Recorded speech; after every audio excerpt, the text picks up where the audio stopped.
नमस्कार दोस्तों। खेती में अपनाए जाने वाले कई तरीकों में से एक है मिट्टी को ढक कर खेती करने का तरीका। बहुत पहले से लोग सूखी घास, धान की भूसी, पराली, गन्ने के पत्ते इत्यादि से मिट्टी को ढक कर खेती करते आए हैं और उनसे होने वाले हानि और लाभ को भी पहचानने की कोशिश की उन्होंने। और आज इसी के कारण यह एक रिसर्च का विषय है। तो आइए जानते हैं मल्चिंग के बारे में। मल्चिंग क्या है? क्यों किया जाता है मल्चिंग? मल्चिंग कितने प्रकार के होते हैं? मल्चिंग किन फसलों में इस्तेमाल किया जाता है? और मल्चिंग के फ़ायदे एवं नुकसान क्या हैं? आज इस वीडियो में हम इन सारी चीज़ों को कवर करेंगे। तो पहले जानते हैं कि मल्चिंग क्या है? मिट्टी के ऊपर बनाई गई परत को मल्चिंग कहते हैं। अब आइए जानते हैं इसे क्यों किया जाता है? इसको करने के कई कारण होते हैं। पहला, मल्चिंग मिट्टी की नमी को बनाए रखने में काफ़ी मददगार होता है। एक आमतौर पर रिसर्च के अकॉर्डिंग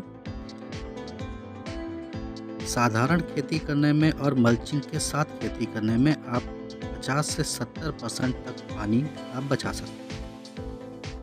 तो ये काफ़ी एक हद तक पानी को बचाता है। दूसरा, खरपतवारों के लिए एक ब्रह्मास्त्र का काम करता है। अगर आपने सही प्रकार का मल्च चुना है तो आपको खरपतवारों से पूरी तरीके से निजात मिल जाएगा। तीसरा, मिट्टी सजीव बनाता है।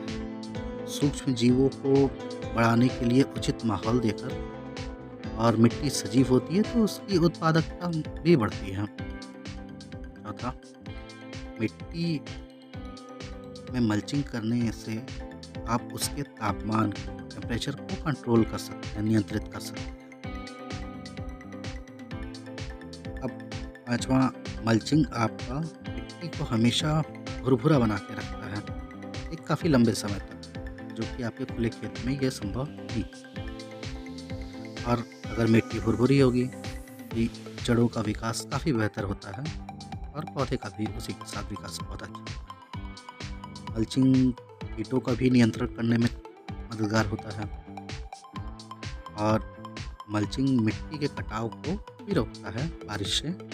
इसमें मिट्टी में जो सूक्ष्म तत्व होते हैं, खनिज होते हैं, वो बहने नहीं पाते हैं या उनका वाष्पीकरण भी नहीं होता है।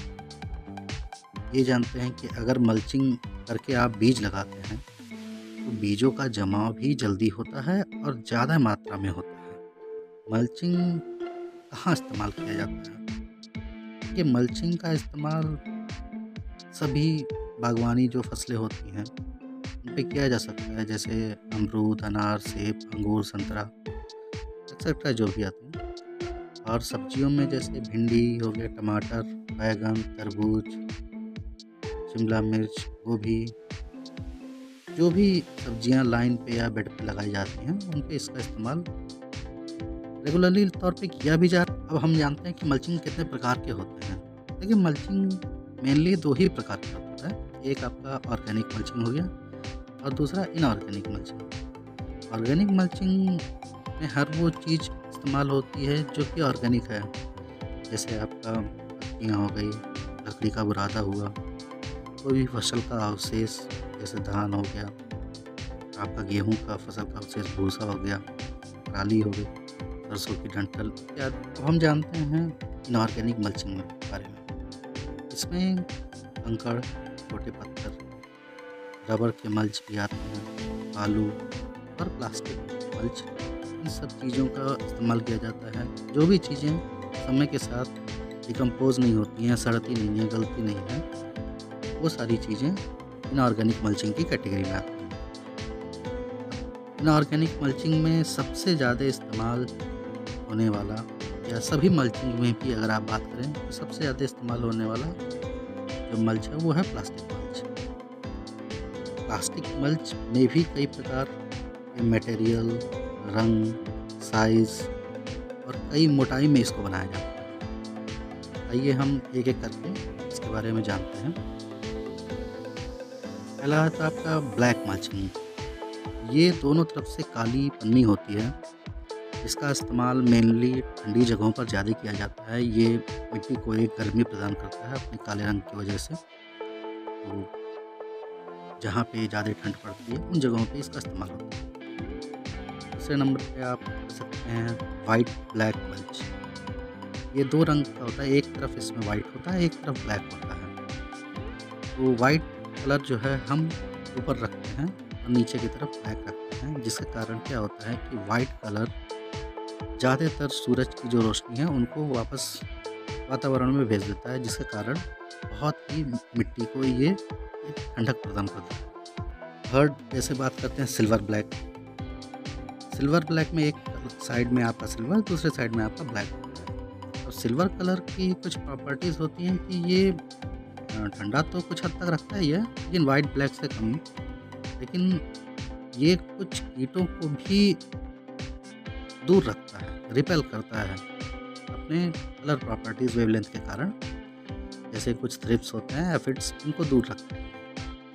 ये एक रिसर्च है कि किसी भी पौधे में अगर कुछ पर्टिकुलर वेवलेंथ की लाइट जाएंगी तो उसका असर क्या होगा।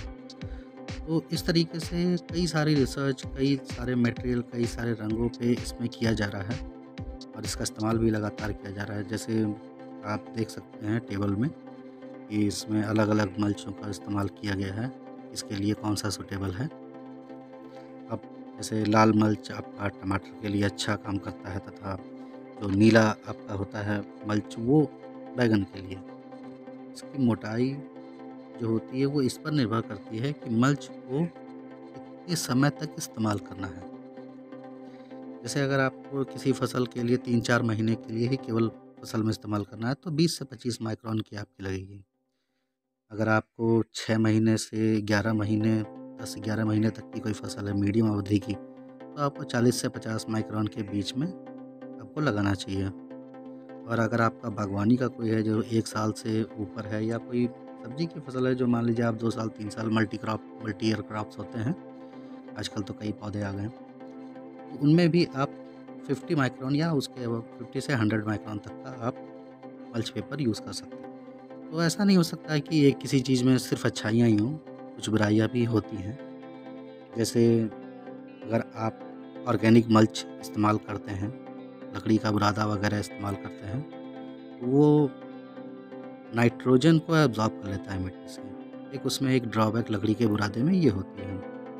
उसी प्रकार कुछ टाइप के हाफ़ डिकम्पोज़ या लक जैसे पराली है वो आधी डिकम्पोज़ है, आधी सड़ी है, आधी वो है, आपने उसको ऐसे ही खेत में डाल दिया, तो फंगस वगैरह की दिक्कत आ सकती है। प्लास्टिक मल्च में अगर लंबे समय तक अगर आप मल्च यूज़ कर रहे हैं और चूहों की समस्या आपके यहाँ है, तो चूहों की समस्या देखने में मिलती है।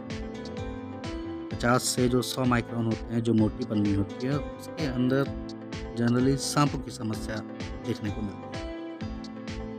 तो ये कुछ थोड़े बहुत नुकसान मल्चिंग के हैं, लेकिन इसके फ़ायदे अनगिनत हैं और इसके फ़ायदों के सामने ये बहुत छोटी-सी बात लगती है। इसी के साथ मिलते हैं अगले वीडियो में एक अलग जानकारी के साथ, और आपको कैसी लगी ये वीडियो ज़रूर बताइए।